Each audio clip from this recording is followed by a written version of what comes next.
Hello friends, आपका prep smart hub में स्वागत है। जीएफआर क्वेश्चन सीरीज के इस वीडियो में आज हम ग्रांट इन एड के क्वेश्चंस को कवर करेंगे। अगर आप हमारा ग्रांट इन एड के ऊपर डिटेल्ड वीडियो नहीं देखे हैं तो उस वीडियो को आप नीचे डिस्क्रिप्शन में दिए गए लिंक पर क्लिक करके ज़रूर देखें, जिससे कि आपका ग्रांट इन एड से रिलेटेड सारे डाउट्स क्लियर हो सके। चलिए वीडियो की शुरुआत करते हैं और पहला क्वेश्चन लेते हैं। हमारा पहला क्वेश्चन है, as a general principle grant in aid can be given to which of the following.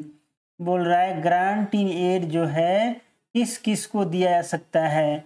Only government department को दिया जाएगा, एनी पर्सन, पब्लिक बॉडी और institution having a distinct legal entity उसको दिया जाएगा, प्राइवेट इंडिविजुअल्स को दिया जाएगा या ओनली इंटरनेशनल इंस्टीट्यूशंस को दिया जाएगा। तो हमारा जो आंसर होगा वो होगा any person, public body, institution having a distinct legal entity. Person को, पब्लिक बॉडी को, इंस्टीट्यूशन को दिया जा सकता है जिसका एक लीगल एंटिटी है। तो हमारा जो आंसर हो जाएगा, आंसर क्या हो जाएगा, बी हो जाएगा। अगला क्वेश्चन लेते हैं। अगला क्वेश्चन क्या है, grant in aid including scholarship में be sanction to which of the following. बोल रहा है कि grant in aid including scholarship जो है किस किस को सैंक्शन किया जा सकता है। तो ऑटोनॉमस बॉडी को किया जा सकता है, वॉलेंटरी ऑर्गेनाइजेशन या एनजीओ को किया जा सकता है, जो वेलफेयर स्कीम्स जो है गवर्नमेंट का, ठीक है, उसको प्रमोट करते हैं। एजुकेशनल और अदर इंस्टीट्यूशंस को स्कॉलरशिप के रूप में दिया जा सकता है, कोऑपरेटिव सोसाइटी को दिया जा सकता है, सोसाइटी जो club set up by government servant to promote amongst themselves social cultural और स्पोर्ट्स एक्टिविटीज एज रिक्रिएशनल, इसको दिया जा सकता है। तो हमारा आंसर क्या हो जाएगा, आंसर हो जाएगा ऑल ऑफ दीज हो जाएगा, यानी आंसर हमारा हो जाएगा एफ। ठीक है, आगे बढ़ते हैं, अगला क्वेश्चन लेते हैं। अगला क्वेश्चन है, who must approve the creation of any new autonomous institution by a ministry department. बोल रहा है कि creation of new autonomous body को कौन अप्रूव करेगा। प्राइम मिनिस्टर अप्रूव करेगा, प्लानिंग कमीशन करेगा, कैबिनेट करेगा, comptroller and auditor general of India करेगा तो कैबिनेट करेगा। कोई भी नया जो है ऑटोनॉमस बॉडी क्रिएट करना है तो उसका अप्रूवल कैबिनेट करता है। अगला क्वेश्चन लेते हैं, who must approve the setting up of regional centre sub station of N autonomous body. बोल रहा है ऑटोनॉमस बॉडी का रीजनल सेंटर और सब स्टेशंस को कौन इस्टेब्लिश कर सकता है, सेटिंग अप कर सकता है। कैबिनेट, सिर्फ कैबिनेट करेगा या फाइनेंस कमीशन करेगा या administrative ministry in consultation with ministry of finance या chief executive officer of the autonomous body. तो आंसर हमारा हो जाएगा सी। ठीक है, कैबिनेट नहीं करेगा, ऑटोनॉमस बॉडी का रीजनल सेंटर और सब स्टेशन खोलना है तो एडमिनिस्ट्रेटिव मिनिस्ट्री जो है मिनिस्ट्री ऑफ फाइनेंस से कंसल्ट करके क्या कर देगा, ओपन कर सकता है। तो इसका आंसर क्या हो जाएगा, इसका आंसर हो जाएगा सी। ठीक है, अगला क्वेश्चन लेते हैं, how often should the governing body of N autonomous body review user charges and internal revenue sources. यहाँ क्या बोल रहा है कि ऑटोनॉमस बॉडी का जो गवर्निंग बॉडी होगा वो जो यूजर चार्जेज होगा उसको और इंटरनल रेवेन्यू सोर्सेज होगा उसको कितने दिन के अंदर में क्या करेगा, रिव्यू करेगा। एवरी 3 और 5 ईयर्स होगा, एवरी फाइनेंशियल क्वार्टर होगा, एटलीस्ट वंस अ ईयर होगा या ओनली बिफोर इलेक्शंस होगा। तो हमारा आंसर हो जाएगा सी। हमारा आंसर क्या हो जाएगा, आंसर हमारा हो जाएगा सी, एटलीस्ट वंस ईयर होगा। ठीक है, और जो एवरी 3 ईयर्स होता है यूजर चार्जेज का रिव्यू, वो मिनिस्ट्री डिपार्टमेंट जो है ना, जो उसका कोई इंटरनल जो यूजर चार्जेज जो लगाता है मिनिस्ट्री डिपार्टमेंट खुद लगाता है, वो उसका एवरी 3 ईयर्स करेगा। लेकिन ऑटोनॉमस बॉडी का जो गवर्निंग बॉडी है वो जो है ऑटोनॉमस बॉडी का जो यूजर चार्जेज है उसको ईयरली जो है रिव्यू करेगा। ठीक है, यहाँ कॉन्सेप्ट आपका क्लियर हो रहा है, कन्फ्यूजन दूर हो रहा है। आगे बढ़ते हैं, अगला क्वेश्चन लेते हैं, who is responsible for overall financial management of N autonomous body. Autonomous body का ओवरऑल फाइनेंशियल मैनेजमेंट के लिए रेस्पॉन्सिबल कौन होता है, तो फाइनेंस सेक्रेटरी होगा, फाइनेंशियल एडवाइजर होगा, चीफ एग्जीक्यूटिव ऑफिसर होगा, कैबिनेट सेक्रेटरी होगा। तो इसका आंसर होता है सी, चीफ एग्जीक्यूटिव ऑफिसर होता है ओवरऑल फाइनेंशियल मैनेजमेंट के लिए। तो आंसर क्या हो जाएगा? आंसर हो जाएगा सी। अगला क्वेश्चन लेते हैं, peer review of autonomous organisation should occur every 1 to 2 years, 3 to 5 years, 10 years as per ministry of finance order. तो इसका आंसर हो जाएगा बी। जो है पीयर रिव्यू, जो ऑटोनोमस ऑर्गेनाइजेशन का जो पीयर रिव्यू होगा वो 3 या 5 साल में होगा। तो आंसर हमारा क्या हो जाएगा?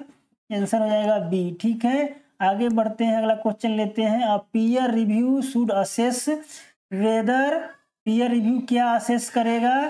तो क्या staff should be promoted, the organisation needs renovation, the objectives are still relevant और achieved, the logo needs to be updated. तो इसका आंसर हो जाएगा सी। जो उसका ऑब्जेक्टिव है वो क्या अभी भी रेलिवेंट है, उसको कंटिन्यू करना है नहीं करना है, ये चीज़ें देखता है। अगला क्वेश्चन लेते हैं, autonomous bodies with budgetary support एवं ₹5 crore per annum must report quarterly expenses to administrative ministry, submit all decisions to parliament, enter into a memorandum of understanding with administrative ministry। तो हमारा जो आंसर होगा वो सी हो जाएगा। जो भी ऑटोनोमस बॉडी को 5 करोड़ से ज़्यादा ग्रांट मिलता है वो MOU साइन करेगा मिनिस्ट्री डिपार्टमेंट के साथ। तो आंसर क्या हो जाएगा? आंसर हो जाएगा सी। अगला क्वेश्चन लेते हैं, अगला क्वेश्चन है, what must an institution organisation seeking grant in aid from government submit with its application. जो भी ऑर्गेनाइजेशन जो है ग्रांट इन एड गवर्नमेंट से लेना चाह रहा है वो अपने एप्लीकेशन के साथ क्या इंक्लूड करेगा? Articles of association, audited statement of account and sources of income. तो हमारा आंसर यही होगा। ठीक है, आंसर ए हो जाएगा। ठीक है, आर्टिकल्स ऑफ एसोसिएशन इंक्लूड करना पड़ेगा, ऑडिटेड स्टेटमेंट ऑफ अकाउंट और सोर्स ऑफ इनकम भी बताना पड़ेगा। When recurring grant in aid are sanctioned for the same purpose what must be considered for subsequent grant. बोल रहा है रेकरिंग ग्रांट अगर सेम पर्पज के लिए दोबारा देते हैं तो उस केस में क्या कंसीडर करना पड़ेगा? Only the future requirement of institution, the unspent balance of the previous grant, the performance of the institution in previous years, the administrative changes in the organization। तो आंसर हमारा हो जाएगा बी। अगर same purpose के लिए grant दिया जाता है तो उसका क्या देखेंगे? अनस्पेंट बैलेंस कितना है वो देखेंगे। ठीक है, तो हमारा आंसर क्या हो जाएगा? आंसर हो जाएगा बी।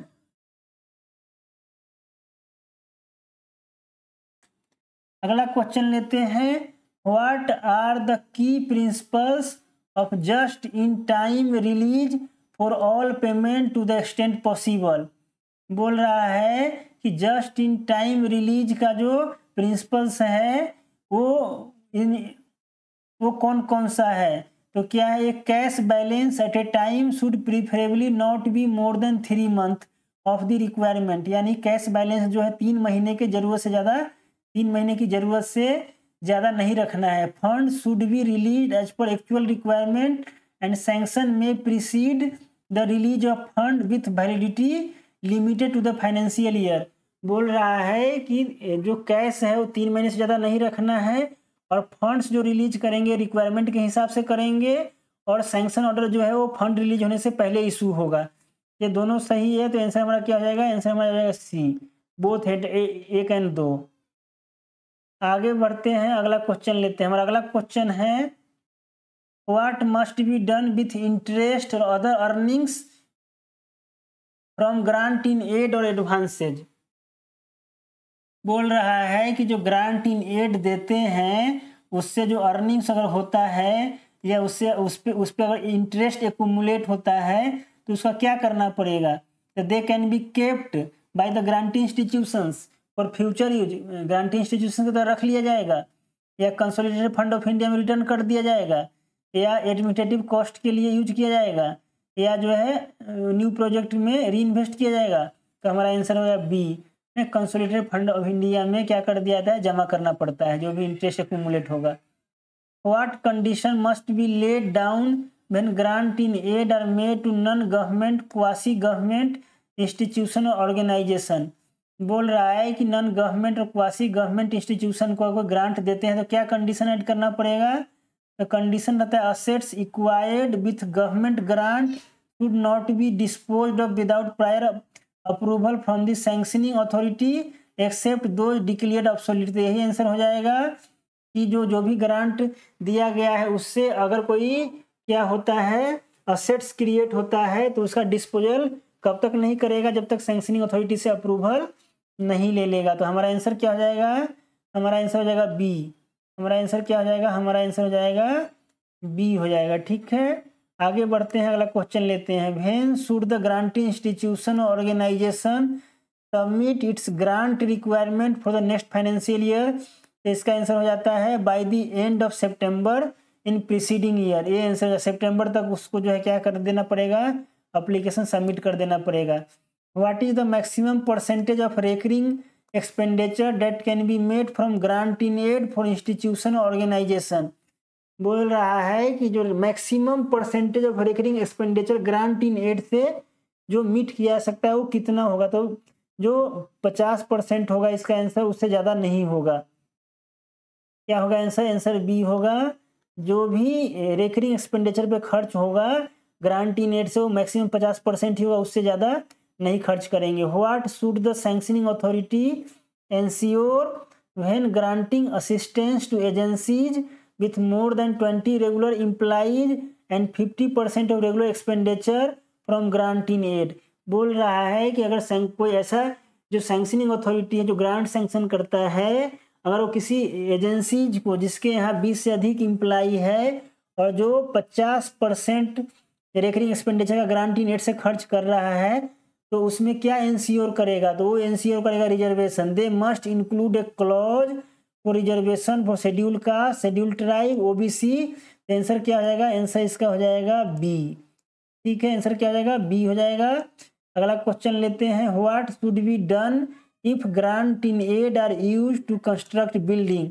बोल रहा है कि अगर ग्रांट इन एड से बिल्डिंग को कंस्ट्रक्ट किया जाता है तो उस केस में क्या करना चाहिए।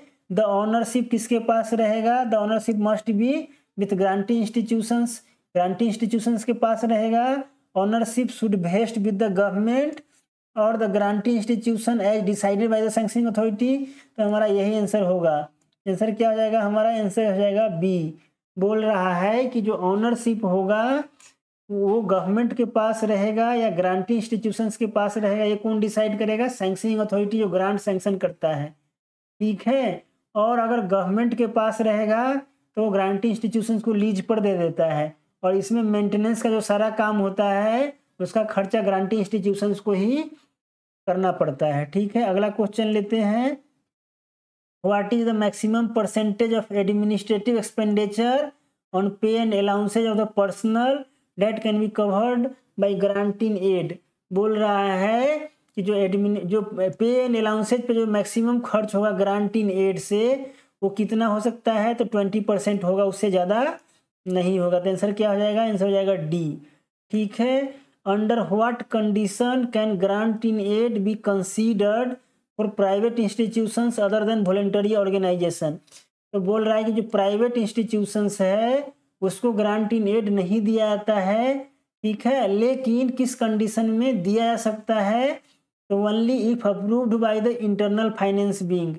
ठीक है, यही आंसर होगा। अगर फाइनेंस डिवीजन जो है अगर अप्रूव कर देती है तो प्राइवेट को भी क्या कर सकते हैं, ग्रांट दे सकते हैं। तो इससे हमारा क्या हो जाएगा, बी हो जाएगा। आगे बढ़ते हैं, अगला क्वेश्चन लेते हैं। क्या है, before releasing a grant what must the members of the executive committee of the grantee do. बोल रहा है कि जो before releasing a grant what must the members of the executive committee of the grantee do. Grant release करने से पहले क्या करना पड़ेगा, तो submit a budget proposal, execute a bond in prescribed format, provide proof of their staff qualification, sign an agreement to use the grant for research. तो answer हो जाएगा बी। जो भी ग्रांटी इंस्टीट्यूशन है जिसको ग्रांट दिया जाता है उसको ग्रांट रिलीज करने से पहले एक बॉन्ड साइन करना पड़ेगा। ठीक है, किसके साथ, तो मिनिस्ट्री डिपार्टमेंट के साथ जो ग्रांट दे रही है उसके साथ। अगला क्वेश्चन देखते हैं। हमारा अगला क्वेश्चन है what happens if guarantee, what happens if guarantee institutions fails to comply with the conditions of breaches of the bond. Guarantee institutions यानी जिसको ग्रांट दिया जा रहा है वो अगर जो बॉन्ड साइन किया है उसको ब्रीच करता है, उसके प्रोविजन को, कंडीशन को, तो उस केस में गारंटी इंस्टीट्यूशन के साथ क्या किया जाएगा? तो they will be given a second chance, liable to refund the whole और part of the grant with interest, they will issue a warning letter, will lose eligibility for future grant. तो हमारा जो आंसर हो जाएगा B हो जाएगा, they are liable to refund the whole और part of the grant with interest. Answer क्या हो जाएगा? आंसर हो जाएगा बी। ठीक है, वो क्या करना पड़ेगा? अगर वो क्या करता है, ब्रीच करता है, तो उसको पूरा का पूरा पैसा रिटर्न करना पड़ेगा विथ इंटरेस्ट। ठीक है, आगे देखते हैं। Who bears the stamp duty for execution of the bond. तो ये गारंटी ऑर्गेनाइजेशन इनकर करेगा, गवर्नमेंट करेगी, इंटरनल फाइनेंस भी करेगा, मिनिस्ट्री ऑफ फाइनेंस करेगा। तो आंसर होगा बी। जो स्टाम्प ड्यूटी है वो गवर्नमेंट बियर करती है। तो आंसर क्या हो जाएगा? बी हो जाएगा। अगला क्वेश्चन लेते हैं। Which of the following institutions are exempt from executing the bond. मतलब जो बॉन्ड साइन करने से कौन कौन एग्जेम्प्टेड है इंस्टीट्यूशन? तो प्राइवेट इंस्टीट्यूशन इसको तो साइन करना ही पड़ता है, वॉलंटरी ऑर्गेनाइजेशन इसको भी करना पड़ेगा, quasi government institution and central autonomous organisation इसको क्या किया गया है? एग्जेम्प्ट किया गया है। तो आंसर क्या हो जाएगा? सी हो जाएगा। अगला क्वेश्चन लेते हैं। अगला क्वेश्चन ये सेम रिपीट हो रहा है। तो हमारा जो वीडियो है वो यहीं पे समाप्त होता है। आशा करते हैं आपको वीडियो अच्छा लगा होगा। वीडियो अच्छा लगा है तो वीडियो को लाइक, सब्सक्राइब एंड शेयर करना ना भूले। वीडियो को देखने के लिए बहुत बहुत धन्यवाद।